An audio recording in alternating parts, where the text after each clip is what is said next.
abwan soo dhawow waxaan joognaa geeridii walaasheen asmaa xasan oo imaka hadda la astoonan geeridii taaganahay allah u naxariistay bal ka war adiga dareenkaaga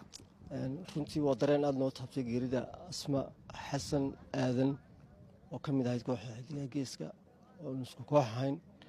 runtii geerideedu waa mid taabatay dhammaan bahda fanka iyo ummadda soomaaliyeedba waxaan ku darayaa oo aan doonayaa halkan inaan ka beeniyo warar barabaganda oo ilaa xalay social media wareegay oo laleeyahay asmi wiistish midku xornimo mudan yahay umana qalmada qofka bilow aadanka markuu dhinto xurmadiisa in la siiyo weeye ma aha in lagu tacadiyo